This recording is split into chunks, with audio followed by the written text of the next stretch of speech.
Obrigado. Obrigado. Boa noite a todos. É uma satisfação voltar a esta casa. Que Jesus, nosso Divino Mestre, permita nossos obreiros espirituais, que aqui certamente trabalham incansavelmente, nos envolva a todos.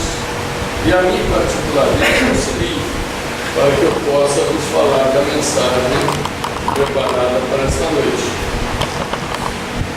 Como dizia o Jura, eu estive aqui em 2008.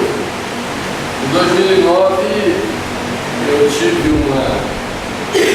um momento assim de indecisão sobre continuar falando ou não, né? Fiquei imaginando que talvez eu não fosse uma pessoa que tivesse a capacidade de falar de maneira a levar aos meus irmãos a mensagem dela. Isso ocorreu durante o ano 2009. Mas em 2010 nós voltamos e continuamos a ser aquele orador modesto que sempre fomos. Mas vamos ao assunto da noite. Eu tenho observado que isto não é naturalmente uma observação de embasamento estatístico, é apenas uma observação de ordem pessoal. Porque quando nós temos um embasamento estatístico, você tem algo que você pode referendar de uma forma muito definida, né? Mas o que eu vou lhes dizer é apenas uma impressão de ordem pessoal. Eu tenho comigo a impressão de que, particularmente no meio espírita, as pessoas têm uma forte impressão de que a vida no plano espiritual é uma vida de melhor aproveitamento do que a vida no plano físico. E eu acho que não estou muito enganado nessa questão, né? Porque quando nós conhecemos o livro O Nosso Lar, aqueles que tiveram o prazer de lê-lo, certamente observaram nesse livro detalhes muito interessantes. No ano passado nós tivemos o filme que deu ao ensejo a espíritas e não espíritas também de conhecerem a obra cinematográfica que relata a respeito da colônia do Nosso Lar. Esta obra foi escrita em 1943, foi a primeira obra de André Luiz na psicografia de Francisco Cândido Xavier. E esta descrição desta colônia espiritual chamada Nosso Lar é muito cativante. É muito cativante, porque descreve uma cidade, pode-se dizer, no mundo espiritual, uma cidade de 10 milhões de criaturas, mas uma cidade com planejamento invejável, maravilhoso, né? Uma arquitetura, pode-se dizer, perfeita, prédios muito bem construídos, de uma arquitetura muito agradável, muito funcional, as ruas muito limpas, arborizadas, as praças também muito agradáveis e muito bem construídas, ajardinadas, com a presença de pássaros e pequenos animais. Enfim, é o lugar dos nossos sonhos, né? Nós ficamos imaginando que, se fosse possível residirmos no nosso lar, seria a realização do sonho. E muita gente, ao ler a obra, entusiasmou-se com isso, imaginando a possibilidade de, ao desencarnar, encaminhar-se para o nosso lar. Nosso lar é uma das inúmeras colônias que existem no plano espiritual. Existem colônias, digamos assim, que podem ser consideradas melhores do que nosso lar. Assim como existem colônias que não são tão boas quanto o nosso lar. Mas o que é preciso sabermos termos consciência é que estaremos, ao desencarnarmos, no plano, no local que nos seja compatível com a condição vibracional. É isso que é interessante, né? Porque quando nós desencarnamos, nós adentramos o mundo espiritual da mesma maneira em que nos encontramos no momento do nosso desencarne. Se eu desencarnasse agora, aos 61 anos, e não parece, né, gente? Parece mais, né? Então, se eu desencarnasse agora, eu chegaria lá com essa aparência que eu estou aqui agora na frente de vocês.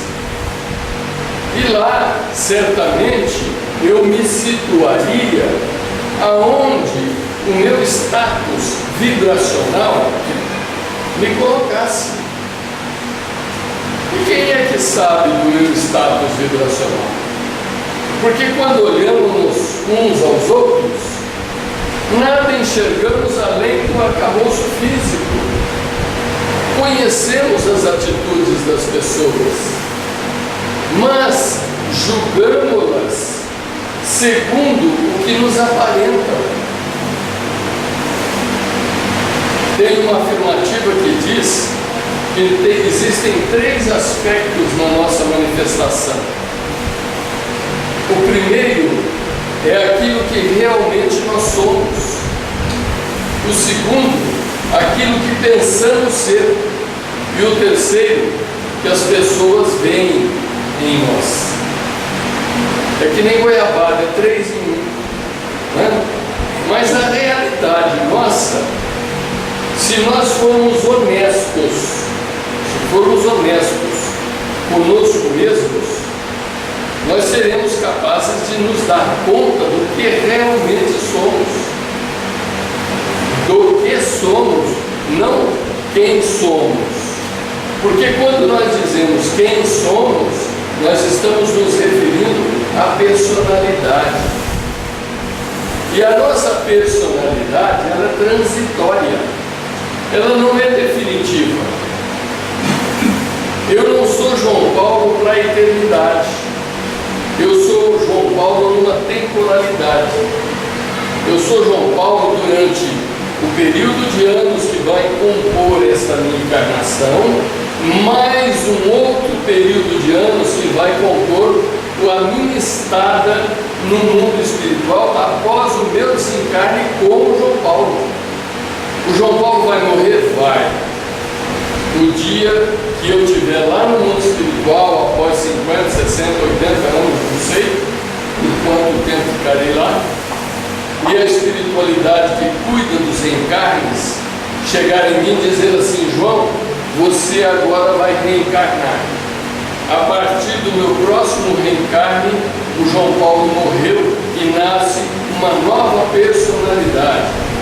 Então, quando nós perguntamos quem somos, nós estamos nos referindo à personalidade transitória.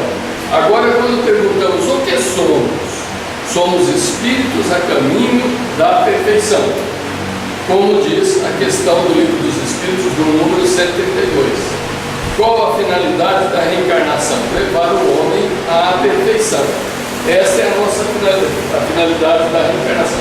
E, continuando a questão, diz a resposta que também temos a participação na obra da divindade, o que nos passa muitas vezes desapercebidos, porque nós não imaginamos que, sendo as criaturas imperfeitas que somos, criaturas ainda marcadas por situações íntimas tão infelizes, nós possamos ser cooperadores da divindade na obra da criação. Mas nós somos, efetivamente somos. Quando junta-se um grupo aqui em Polônia, funda esta casa e faz dela um local de reunião das pessoas no sentido de estudar a doutrina, que é esclarecedora, que é libertadora, que dá noção às pessoas do que é a vida. Porque quando nós falamos de vida, nós estamos falando de Deus. Porque a vida é Deus em nós.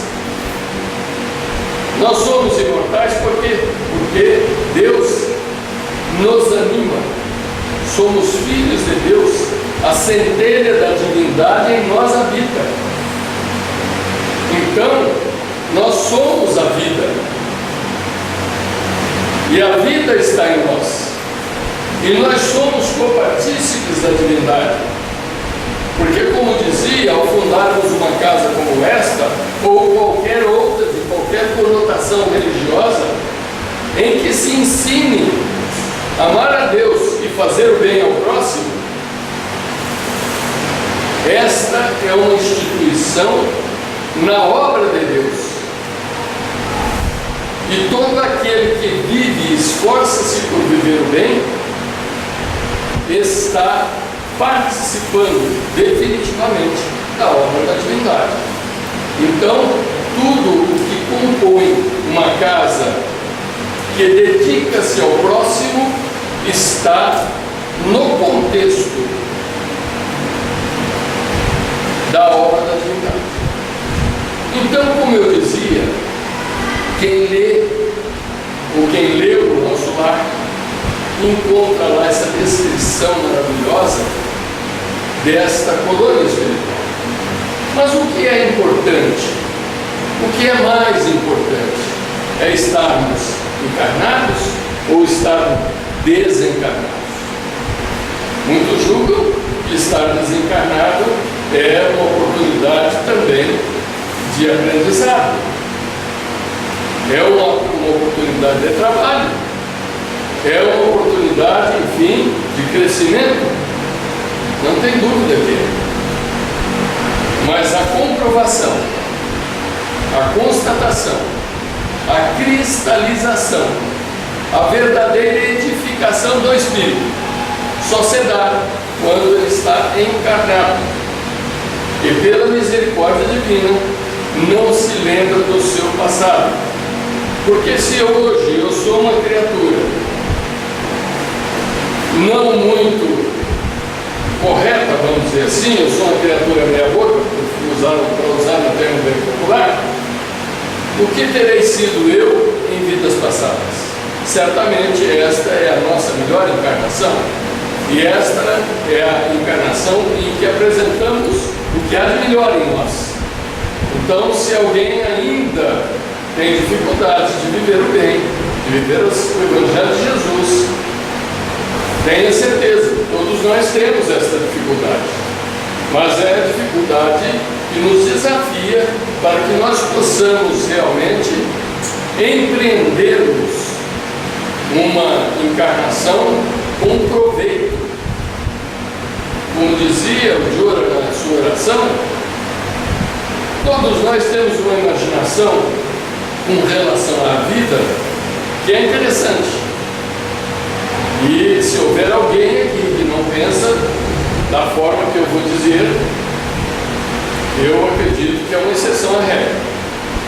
Porque todos nós imaginamos que a vida seria ideal se ela não tivesse nenhum problema em nenhum momento e que nós vivêssemos esta vida de forma muito tranquila, marcado por aquilo que nós chamamos de paz, de harmonia, de tranquilidade, enfim, uma vida maravilhosa. É o que nós desejamos indistintamente.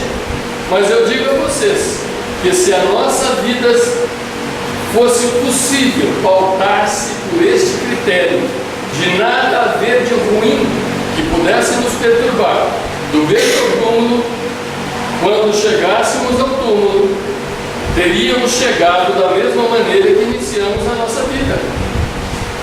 Nada aprenderíamos, nada levaríamos de novo. Porque o que nos transforma é justamente as atribulações do dia a dia. O que nos faz capazes de superar os obstáculos é justamente a existência do obstáculo.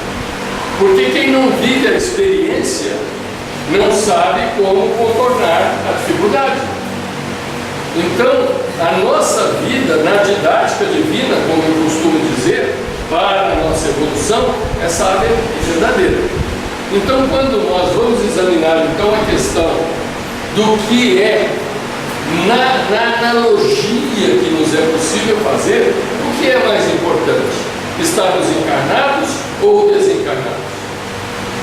Certamente é estar encarnados. Observem como é que funciona para que nós possamos encarnar. Nós temos, o que eu vou dizer aqui é chover no molhado, todo mundo sabe o que eu vou dizer, mas nós precisamos falar para poder montar um raciocínio. Quando imaginamos um espírito de uma condição mediana que vai reencarnar-se pela programação da espiritualidade, chama-se os seus pais previamente, conversa-se com eles e disse a eles: olha, o Joraci vai reencarnar como filho de vocês, tudo bem? O pai concorda, a mãe concorda, o Joraci concorda. Estou usando o Joraci como exemplo. Então, estes três espíritos, sendo dois encarnados e um desencarnados, vão iniciar um processo que todos nós, de certa forma, já conhecemos.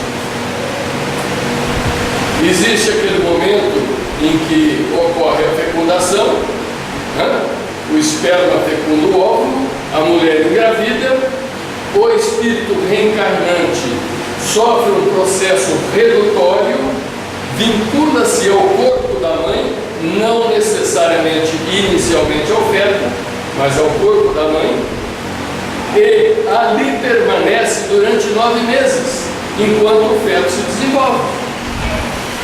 Ele não está ligado diretamente ao feto, não está incorporado, por assim dizer, ao feto, mas está vinculado ao feto pelo fato de estar vinculado à mãe, ao corpo da mãe. Quando nasce, a primeira coisa que nós fazemos, o que é? Aspirar. Nós aspiramos e a vida então está manifestada em nós como reencarnantes. Vamos iniciar a nossa vida na dependência do papai e da mamãe inicialmente, porque somos incapazes de nos provermos. Então o papai e a mamãe vão cuidar das nossas necessidades iniciais. O lar, na pedagogia evolucional, espiritual, pela vontade de Deus, é o núcleo de fundamental importância ao desenvolvimento da criatura, particularmente nas questões afetivas, nas questões morais, nas questões de amor, que todos nós trazemos como sendo inato, porque o amor é inato em nós, porque o amor está na centelha divina, que é a nossa alma, que é o nosso espírito. E Deus é amor, já o disse João, o apóstolo. Então nós amamos por espontaneidade. Se você pegar a criatura mais odiosa do mundo, a criatura mais terrível do mundo, imaginemos um Gengis Khan, imaginemos um Hitler, um Mussolini, que criaturas desse naipe, todos eles amaram. Todos eles amaram. Porque amar está na condição natural da criatura. Então nós nascemos numa família que vai nos fornecer condições de acrescentarmos ao patrimônio de experiências, de vidas anteriores que trazemos em nós, na nossa subconsciência ou na nossa inconsciência espiritual, vão começar a se acrescentar elementos que vão compor esta nova personalidade. Já falamos de personalidade aqui agora há pouco. Nós vamos compor uma personalidade. Quem tem mais de um filho sabe do que eu estou falando. Cada filho tem, você ensina da mesma maneira, você educa da mesma maneira, você orienta da mesma maneira, mas cada um tem um comportamento diferente. Por quê? Porque são criaturas dotadas de experiências diferenciadas umas das outras. Nenhum de nós é igual. Se nós observarmos as criaturas fisionomicamente, nós vamos dizer que somos todos realmente diferentes. Não somos iguais, mas também não somos iguais espiritualmente. Somos aproximados uns dos outros, mas não exatamente iguais. Nós não podemos dizer que a minha condição espiritual, evolucional, é exatamente igual à do Jordan. Não é. Ele certamente é mais evoluído do que eu. Então, vejam bem que nós vamos então iniciar essa vida, amparado pelo pai, pela mãe, depois nós vamos na escola, hoje nós vamos tomar contato com pessoas estranhas àquele meio familiar, mas haverá lá também coisas importantes a aprender. Terá uma professora, uma monitora, uma pessoa que vai nos envolver de alguma forma e nos transmitir alguns ensinamentos.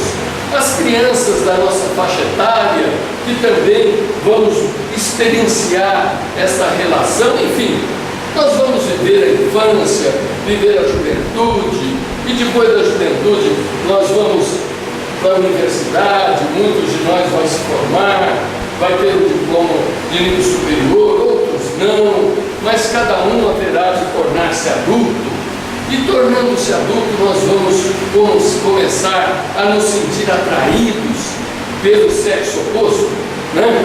E nós vamos começar a procurar uma companheira, um companheiro, uma pessoa com quem nós pretendemos inconscientemente, muitas vezes, formar uma família. E sabem de onde vem esta estrutura de sentimentos que estabelece esse impulso de formar família? Vem lá de trás dos répteis, do cérebro reptiliano. Lá nos répteis é que começou esta disposição, vamos dizer assim, de formar família. Vocês já observaram como os animais têm família, como eles constituem família, cuidam da família, cuidam dos filhotes, formam ninhos, né? Tem aquele zelo até que o filhote possa cuidar-se sozinho. E isso está no nosso passado evolucional, porque nós viemos de lá. Muita gente tem dificuldade de entender isso. Eu já tive também. Mas nós viemos, como diz Leon Denis, nós já dormimos no mineral, sonhamos no vegetal, agitamos-nos no animal e despertamos no animal. E certamente haveremos de viver, após o ciclo hominal, o ciclo angelical, que já é um ciclo que, como diz Jesus, sede logo perfeitos, né? Como perfeito é o Pai. Olha que convite que nos parece difícil, porque quando nos olhamos, nós temos dificuldade de entendermos certas afirmativas de Jesus. Jesus diz: vós sois deuses e vos esquecestes. Será que Jesus estava falando por falar? Certamente que não.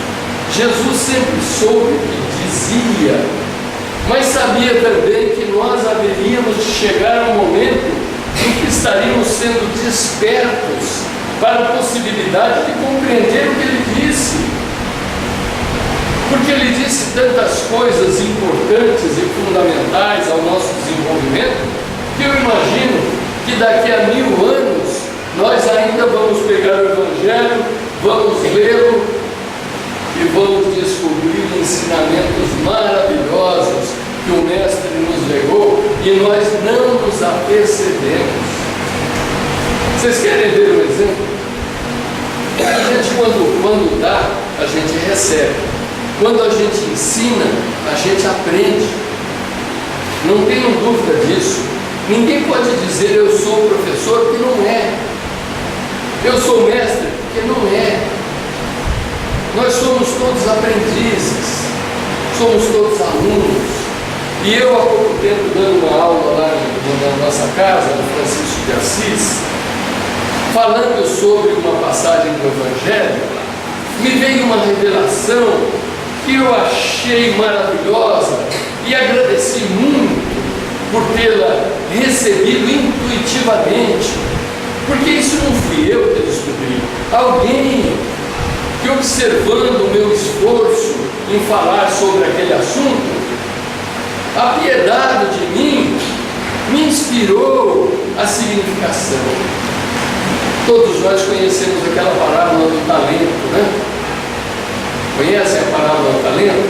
O Senhor foi viajar, diz Jesus, chamou 3 dos seus servos, a um entregou 5 talentos, ao outro entregou 2 e a um terceiro entregou 1.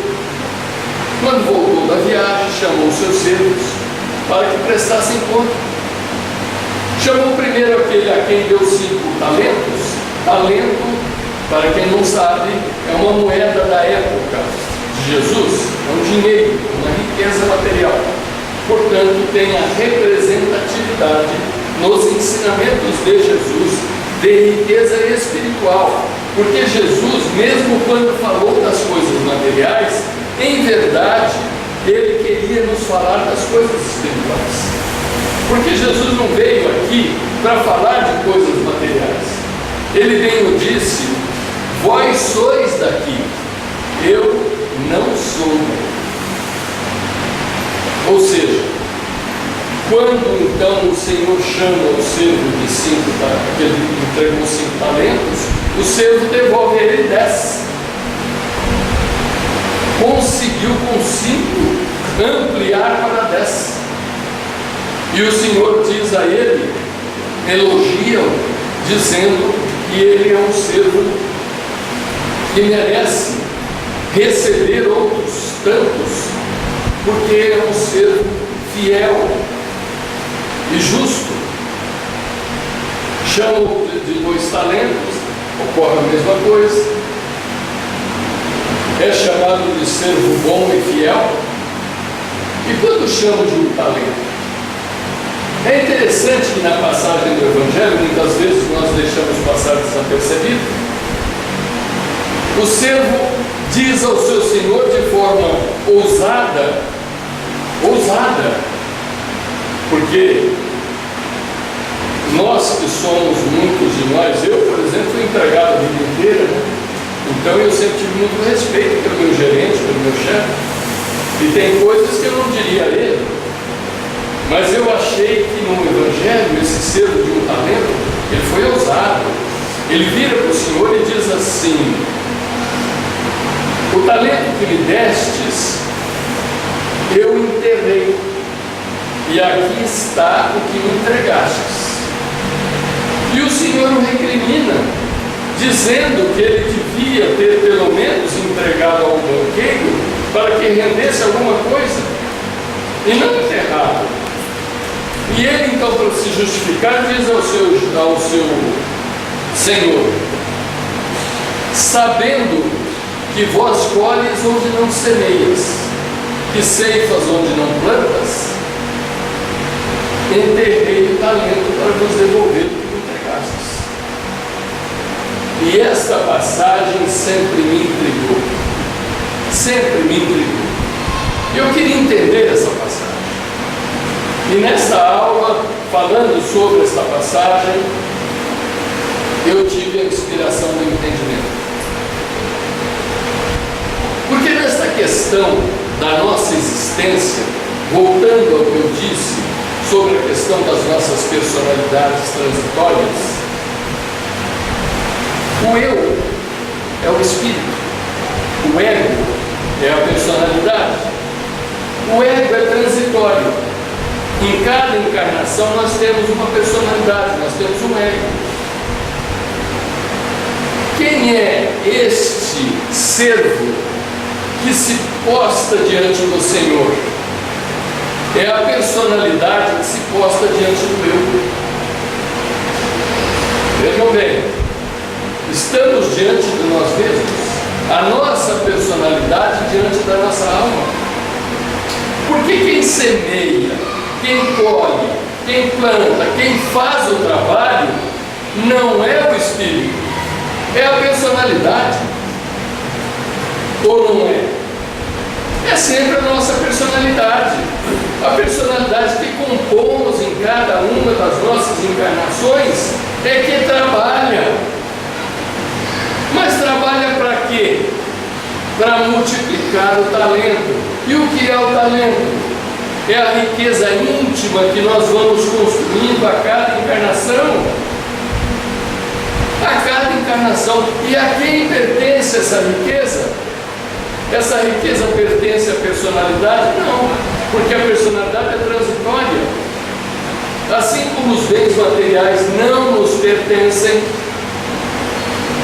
e tolo é aquele que imagina que é dono de alguma coisa no mundo material e a ele se apega, porque vai sofrer muito quando desencarnar.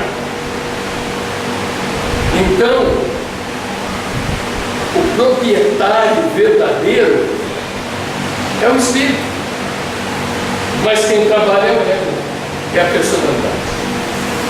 Então nós muitas vezes lemos o Evangelho, mas não compreendemos, não penetramos no Evangelho.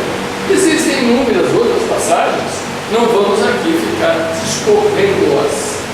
Mas vejam bem, então a nossa encarnação tem esta finalidade de vivermos estas múltiplas experiências em campos cada vez mais diferentes. Nós vamos viver a experiência de sermos filhos, primeiramente. E aquele filho que vive a experiência de ser filho desde muito incapaz até a sua plena independência. É uma experiência profundamente interessante e marcantemente afetiva, porque nós naturalmente, via de regra, salvo exceções, nós amamos os nossos pais, temos por eles uma profunda consideração, e isto é fruto deste relacionamento afetivo que se constrói desde os primeiros momentos da nossa existência. Vivemos a experiência de sermos amigos, amigos de escola, amigos de relacionamentos sociais, amigos de convivência na mesma cidade, no mesmo bairro e por aí afora, amigos inúmeros, muito embora amigo com A maiúsculo é pouco, hein, gente? É pouco, mas temos amigos. Mas nós cristãos devemos ter a consideração pelas pessoas, sem nos preocuparmos com o que é que a pessoa tem para nos dar. O verdadeiro cristão não está preocupado com o que o outro tem para dar, ele está preocupado com o que ele tem para dar. Isso está no contexto do Evangelho. Então nós vamos viver a experiência de sermos esposo, esposa, pais, irmãos, primos.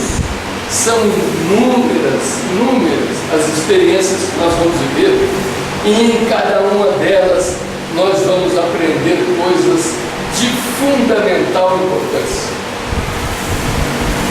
De fundamental importância. É interessante que quando Jesus conta aquela passagem do bom samaritano, né? É outra passagem também muito que nos requer muita reflexão, né? Em que o escriba pergunta a ele, o fariseu, melhor dizendo, pergunta a ele quem seria quando ele diz que nós devemos amar ao nosso próximo. O fariseu pergunta a Jesus, mas quem é o meu próximo? E aí ele conta a parábola do bom samaritano, né? E nós outros ficamos perguntando. Outro dia eu comecei a refletir sobre isso e ouvi uma palestra em que o palestrante deu uma definição sobre essa questão do próximo, né? E eu fiquei refletindo sobre aquilo e acabei encontrando a minha definição, porque nós temos aquela ousadia de querer ter uma definição que não seja própria, né? Independente, né? Então, eu penso assim, essa questão do próximo, para a maioria das pessoas, está muito relacionada à afetividade. Quem é o teu próximo? Nós já imaginamos que o meu próximo é o meu filho, é o meu pai, é o meu irmão, é o meu primo, é o meu compadre, é o meu bom amigo, são os meus próximos. Por quê? Porque eu tenho uma relação afetiva com eles. E essa relação afetiva define a criatura como sendo meu próximo. Mas não é este o próximo que Jesus falou. O próximo é sempre, neste momento, os meus próximos são vocês. Por que vocês são meus próximos? Porque as circunstâncias da vida, na dinâmica que a vida tem, em que ela se estabelece e se movimenta, o nosso próximo será sempre aquele que estiver na proximidade física de cada um de nós. Eu posso sair daqui de Colônia e ir para Rio Preto, comprar uma peça, por exemplo, né, no meu carro, e eu estou lá no balcão sendo atendido por alguém. Quem é o meu próximo? É o vendedor que está me atendendo naquela hora. E como eu devo tratá-lo? Com amor e consideração, com respeito, porque ele, assim como eu, tem todas as aspirações que são naturais no elemento humano. Todas as criaturas têm mais ou menos as mesmas aspirações. Agora, quando Jesus fala do amor ao próximo como a si mesmo, nós nos vemos diante de uma dificuldade, porque nem sempre nos amamos. Vocês já perceberam isso? Nem sempre as pessoas se amam. As pessoas muitas vezes se olham no espelho e não gostam do que tem. Acham que aquela figura ali podia ser muito melhor do que é. Já começa por aí. Quando não, examina o seu cabedal de conhecimento, a sua capacidade intelectiva, as suas possibilidades econômico-financeiras e por aí afora, e ficam insatisfeitas consigo mesmas. Só que todo dia, penso eu, todos nós oramos o Pai Nosso, não oramos? E o que é que nós dizemos no Pai Nosso? Seja feita a tua vontade, assim na terra como nos céus. A vontade de Deus está sendo feita permanentemente, e o que nós temos, vivemos, somos, está decorrente da vontade de Deus, segundo nós mesmos. A cada um segundo as suas obras, afirmou Jesus. Quais são as nossas obras? Eu não me lembro, mas não deve ter sido grande coisa não. Com certeza. Com certeza não. Porque eu tenho as minhas dificuldades e sei quais são elas. Né? Cada um de nós sabe. Agora, achar que Deus é injusto conosco é uma tolice, uma criancice, uma infantilidade. E nós vivemos um mundo de provas e expiações. O que é esse mundo? Na definição, o mundo de provas e expiações é o segundo mundo na hierarquia evolucional, porque o primeiro é o mundo primitivo, quando nós fomos aqueles seres das cavernas, que mais se assemelhavam a macacos, a símios, do que a criaturas humanas. O segundo mundo é esse que nós estamos vivendo, que é o mundo de provas e expiações. E o que caracteriza o mundo de provas e expiações, senão o mal de Jesus? Se vós que sois mal, quando o vosso filho vos pede um pedaço de pão, sois incapaz de dar uma pedra, que dirá o Pai do céu? Ele afirmou, iniciando a sentença: vós que sois maus. Nós somos maus, mas nós não nos achamos maus. Por quê? Porque essa convivência de mal com mal nos parece uma coisa razoável. Nós nos adaptamos. Nós vamos fazendo de conta que que está tudo bem, né? Que todo mundo é bonzinho, mas na verdade nós estamos ainda caminhando para que possamos resolver essas questões no nosso íntimo. Então, quando nós oramos o Pai Nosso, nós precisamos observar o que nós estamos orando, né? Nós dizemos a Deus, quando oramos o Pai Nosso, que Ele nos livre do mal. Agora, que mal é esse? É o mal dos outros? Não, é o mal em nós, né? Não nos deixe cair em tentação. Mas que tentação é essa? É a tentação de que nós somos naturalmente propensos. Nós somos propensos a fazer coisa errada toda hora. É só surgir uma oportunidade. Então a nossa encarnação, meus irmãos, a hora já vai alcançando. Mas aí eu vou cansar muito pouco, mas a verdade é o seguinte: a nossa encarnação é uma oportunidade que a maioria das pessoas não tem ideia da oportunidade maravilhosa que é estar encarnado.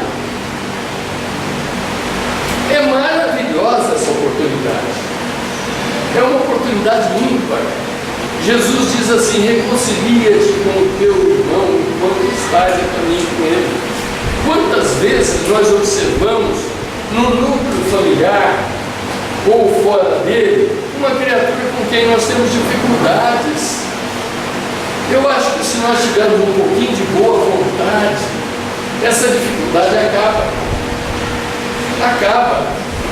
Porque muitas vezes a criatura ainda não amadureceu para a convivência ideal.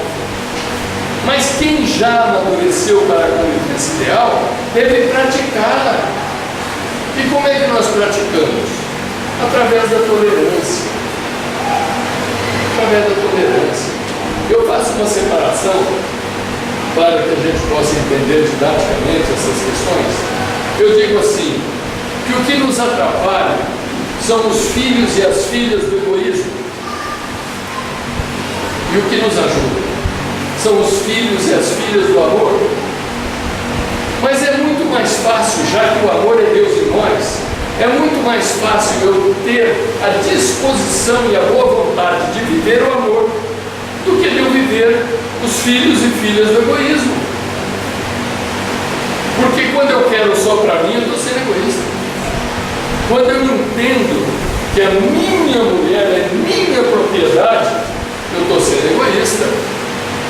Porque a minha mulher é minha irmã. E quantas mulheres nós já tivemos através das múltiplas encarnações que nós já vivemos?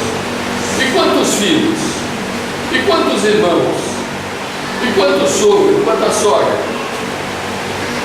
E muitas vezes ocorre o seguinte: um irmão do passado, muito querido, às vezes passando uma provação difícil, bate na nossa porta e nos pede ajuda, e nós viramos as costas. Quando não, ele reencarna no seio familiar e é uma criatura difícil. Mas é difícil por quê?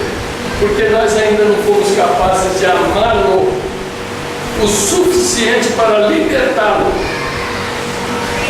Diz Pedro, o apóstolo, que o amor cobre uma multidão de pecados sabiamente, porque a única força que redime o homem, que liberta a criatura, que transforma a criatura definitivamente, chama-se amor. E esta é a essência da doutrina do Cristo. O Cristo veio aqui sabendo que ia passar todos os perrengues que passou, que ia morrer da forma que morreu, ultrajante. Mas ele sabia que ia legar à humanidade um diferencial definitivo, que é o despertamento para o amor em nós. Então, a oportunidade de estarmos encarnados é a oportunidade de nós chegarmos do lado de lá bem, chegarmos no mundo espiritual bem. Porque a criatura que viveu aqui, preocupada com as coisas materiais, não se iluda, de chegar do lado de lá e ser bem recebido. Porque certamente tem um grupo de amigos nossos, porque o nosso grupo de relacionamento, meus irmãos, através das múltiplas existências, é muito grande. É muito grande. Então, temos amigos aqui encarnados conosco, nos acompanhando, nos dando todo o apoio, incentivo, mas nós temos muito mais do lado de lá. E eles nos aguardam para que nós, ao retornarmos, nós sejamos capazes de retornarmos vitoriosos.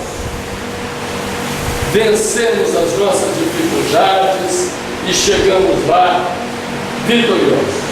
É lógico que exigir que alguém viva uma vida inteira sem cometer erro nenhum, isso é exigir demais. Erro todos nós haveremos de cometer, mas que não os cometamos com gravidade. Não os cometamos com gravidade.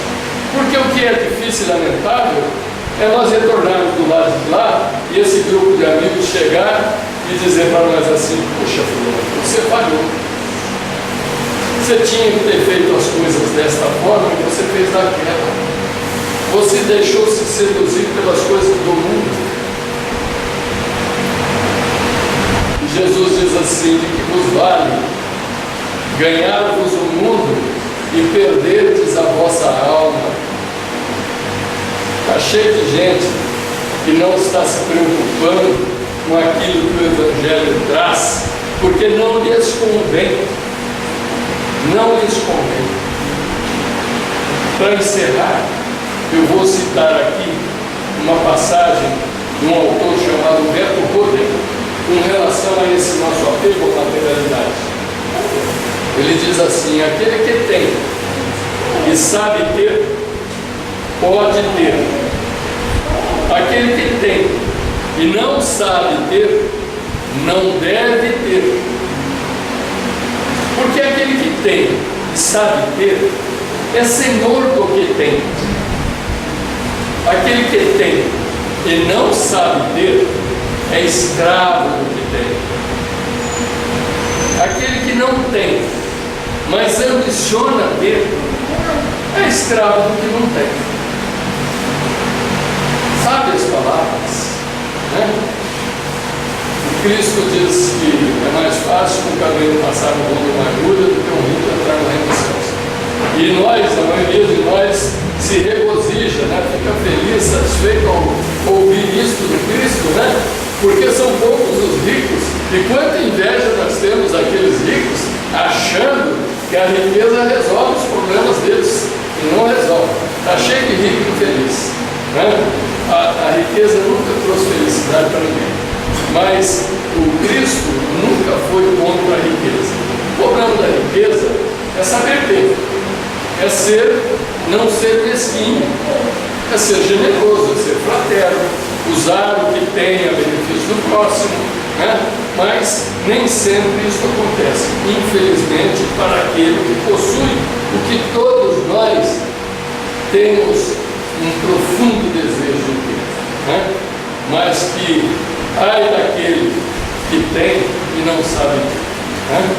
Muita paz a todos vocês, que Jesus continue tão misericordioso, tão amoroso, tão voltado a nós todos, como Ele tem estado ao longo destes milênios todos, desde a criação do orbe terrestre, há 4 bilhões de anos.